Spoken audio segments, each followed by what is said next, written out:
मध्ये 17 डिसेंबरला मराठी जगतमध्ये घरफोडी चोरीचा प्रकार घडला होता, ज्याच्यामध्ये 28,77,000चा मुद्देमाल चोरीला गेला होता.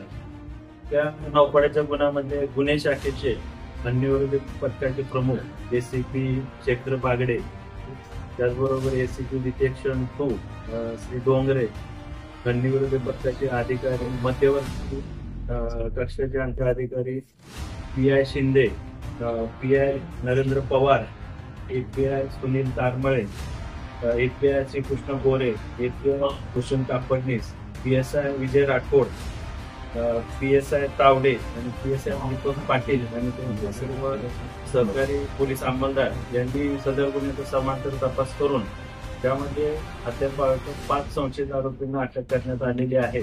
त्या आरोपींकडून 483 ग्रॅम वजनाचे सोन्याचे दागिने, त्याचबरोबर 5.5 किलो चांदीचे दागिने आणि मोबाईल व इतर मुद्देमाल असं जवळपास 29,15,340 रुपयाचा मुद्देमाल सदर गुन्ह्याच्या तपासामध्ये अद्यापर्यंत जप्त करण्यात आलेला आहे. या आरोपींवर त्यांचा पूर्व इतिहास पाहता अद्याप तपासामध्ये त्यांच्यावर गुजरात आणि राजस्थान इथे असे 2 चोरीचे गुन्हे दाखल आहेत. सदरच्या आरोपींना गुरुवारपर्यंत पोलीस कस्टडी रिमांड आहे.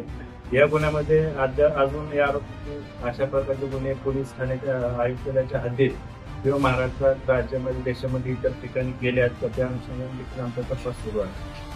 यापैकी यांच्याकडे साक्षीदार आरोपी आहेत, त्यांनी पूर्वी दुकानाची रेकी केलेली आहे. सर्व इत्यंभूत माहिती दुकानाच्या संदर्भात त्यांनी कलेक्ट करून त्याच्यानंतर 17 तारखेला सदरचा गुन्हा त्यांनी केला. या आरोपी झाले आहेत 5 कोटीपेक्षा जास्त जे तक्रार आहेत, परंतु यातील तक्रारदार मराठी जगतचे जे मालक आहेत त्यांनी सर्व खात्री केली, पडताळणी केली आणि त्याच्यानंतर अद्यापर्यंत आपल्याला 28,77,000 रुपये मुद्देमाल चोरीला गेला आहे, असा आतापर्यंत तपासामध्ये